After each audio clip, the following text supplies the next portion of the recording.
शिव चर्चा। कहानी भगवान भोलेनाथ के कृपा की। एक गांव में एक देवरानी और जेठानी रहा करती थी। देवरानी भगवान शिव की बहुत बड़ी भक्ति थी और वह हमेशा शिव चर्चा में जाती थी, चाहे उसका कोई भी काम हो या ना हो। वह शिव चर्चा में जरूर जाती थी और जिस दिन नहीं जा पाती थी वह बहुत दुखी हो जाती थी। परंतु उसकी जेठानी बिल्कुल भी पूजा पाठ नहीं करती थी, बस सारे दिन सज धज कर घूमती थी। देवरानी के बच्चे थे, किंतु उसकी जेठानी की कोई भी संतान नहीं थी। देवरानी हमेशा उससे कहती थी कि जेठानी जी, आप भी मेरे साथ शिव चर्चा में चला करिए, तो शायद शिव जी की कृपा से आप भी मां बन जाए। परंतु जेठानी हमेशा मना कर देती, सारा दिन सजने में निकाल देती थी। एक बार की बात है, जेठानी सच कर गांव के बाहर गई तो गांव में कुछ औरतें उसे देखकर कहने लगी कि देखो, यह कैसे सच कर घूम रही है, बांझ है, इसकी कोई संतान नहीं है, फिर भी सजने संवरने में कोई कमी नहीं है। इसे जरा भी इस बात का दुख नहीं है। जेठानी को गांव की औरतों की यह बात सुनकर बहुत बुरा लगा और वह घर आकर रोने लगी। देवरानी ने जब अपनी जेठानी को इस प्रकार रोते हुए देखा तो वह उनके पास आई और बोली कि दीदी, आप क्यों रो रही है, क्या बात है।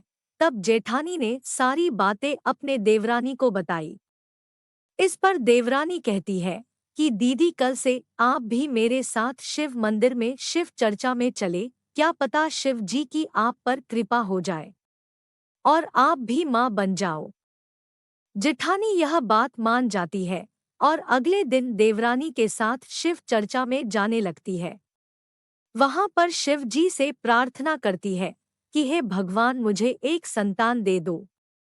वहां उपस्थित सभी औरतें उसे इस तरीके से जब प्रार्थना करते हुए देखती हैं तो उन्हें बहुत बुरा लगता है और वे सभी भगवान शिव से उसके लिए प्रार्थना करती हैं कि भगवान इसकी मनोकामना पूरी कर दीजिए, इसे मां बनने का आशीर्वाद दे दीजिए। भगवान भोलेनाथ की कृपा से जेठानी कुछ दिनों बाद गर्भवती हो जाती है और 9 महीने बाद उसे एक सुंदर पुत्री की प्राप्ति होती है।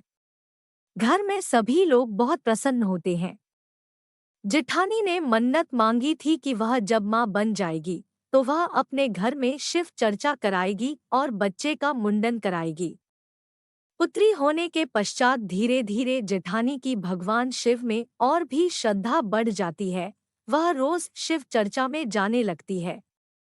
समय बीत जाता है और उनकी पुत्री बड़ी हो जाती है।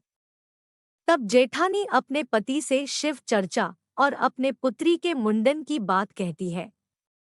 यह सुनकर पति कहता है, ठीक है, तुम सारी तैयारी कर लेना, मैं पंडित जी से कह दूंगा। जेठानी शिव चर्चा और मुंडन की तैयारी में लग जाती है। जिस दिन शिव चर्चा का दिन था, उसके पति को नदी में नहाने जाना था। तो जेठानी का पति पहले पंडित के यहाँ मुंडन के लिए कहने गया। जब वह पंडित जी के यहाँ मुंडन के लिए जा रहे थे तब उनकी छोटी सी पुत्री उनके पीछे पीछे चल दी, परंतु उनके पिता ने उसे नहीं देखा। वह जब पंडित के घर पहुंचे तो पंडिताई ने बताया कि पंडित घर पर नहीं है, वह दूसरे गांव गए हैं। लड़की के पिता ने कहा, ठीक है, मैं वहां जाकर पंडित से मिल लूंगा। वह पंडित जी से मिलने के लिए निकल गए। पीछे पीछे उनकी बेटी भी चलने लगी। तभी पंडिताई ने उसे देख लिया और उसे अपने पास बुला लिया। उसने बहुत सारे गहने पहन रखे थे, वह सुंदर भी बहुत थी।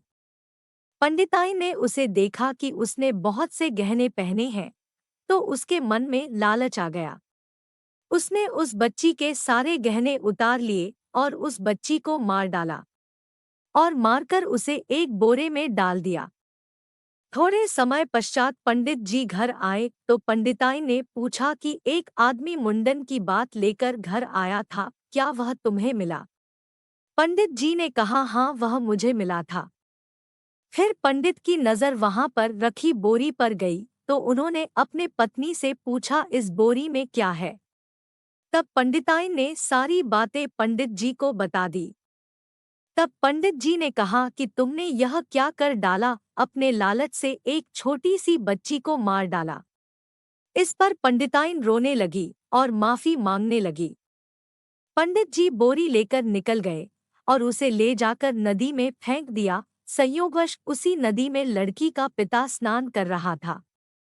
जब वह स्नान कर रहा था तो वह बोरी उसके पास आ जाती है, तो वह उसे हटा देता है, लेकिन वह बोरी बार बार आकर उससे टकराती है। तो वह सोचता है कि यह बोरी मुझसे बार बार क्यों टकरा रही है, चलो इसे खोल कर देखता हूँ, इस बोरी में क्या है। फिर उसने बोरी खोल कर देखा तो उसमें अपनी पुत्री को देखकर दंग रह गया। वह रोने लगा और सोचने लगा कि आज तो इसकी मुंडन की तैयारी हो रही थी और यह सब कैसे हो गया।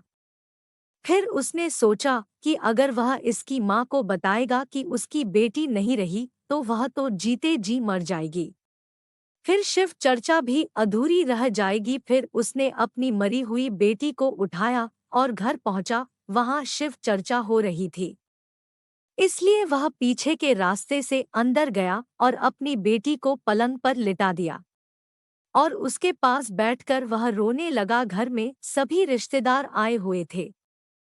लड़की की माँ ने अपनी नंद से कहा कि तुम बच्ची को जाकर अंदर से ले आओ। जब वह अंदर गई तो उसके भाई ने कहा कि वह अभी सो रही है, बाद में ले जाना। वह जानता था कि अभी बच्चे के बारे में किसी को पता चला तो चर्चा अधूरी रह जाएगी, इसलिए उसने किसी को यह बात नहीं बताई। उसकी बहन जब दोबारा अंदर आई तो उसने फिर से यही बहाना बनाया।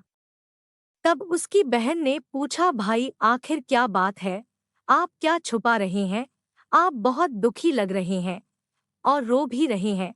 तब भाई ने रोते हुए अपनी बहन को सारी बात बता दी। बहन यह सुनकर बहुत दुखी हुए और वह भी रोने लगी और बच्ची के पास बैठ गई। भगवान शिव और माता पार्वती यह सब देख रहे थे। माँ पार्वती से उनका दुख देखा नहीं गया। उन्होंने भगवान शिव से कहा कि भगवान, इस बच्ची को आप पुनर्जीवित कर दीजिए। आपकी कृपा से इस बच्ची को जन्म मिला था, अगर उसकी माँ को यह बात पता चली तो वह मर जाएगी। तब भगवान साधु बाबा के भेष में वहां पर आए और बच्चे के पिता से कहते हैं कि क्या बात है, क्यों रो रहे हो। तब वह सारी बातें साधु बाबा को बताते हैं। तब साधु बाबा कहते हैं, बच्चों को मेरे पास लेकर आओ। जब वह बच्चे को साधु बाबा के पास लेकर आते हैं तब वे अपने कमंडल में से जल निकालकर लड़की के ऊपर डाल देते हैं, फिर वह जीवित हो जाती है। बच्ची के पिता और बुआ बाबा को बहुत धन्यवाद देते हैं और भगवान शिव उन सभी को आशीर्वाद देकर वहां से चले जाते हैं। बच्ची के पिता और बुआ बहुत खुश होते हैं और अपनी यह सारी बातें अपनी पत्नी और सब लोगों को बताते हैं। तब बच्चे की माँ कहती है, वह मेरे भगवान शिव ही थे, वह साधु के भेष में आए थे, उन्होंने ही मेरी बच्ची को पुनर्जीवन दान दिया है। जय हो भगवान शिव जी की। शिव चर्चा पूरी होती है और लड़की का मुंडन होता है। पंडित जी जब लड़की को देखते हैं तो बहुत चकित हो जाते हैं। बच्चे के माता पिता बहुत खुश होते हैं और वह भगवान शिव को धन्यवाद देते हैं। इसके बाद से लड़की के माता पिता की भगवान शिव में श्रद्धा और बढ़ जाती है। वह हमेशा शिव चर्चा करवाते हैं और भगवान शिव का पूजा पाठ करते हैं। जय हो भगवान शिव की।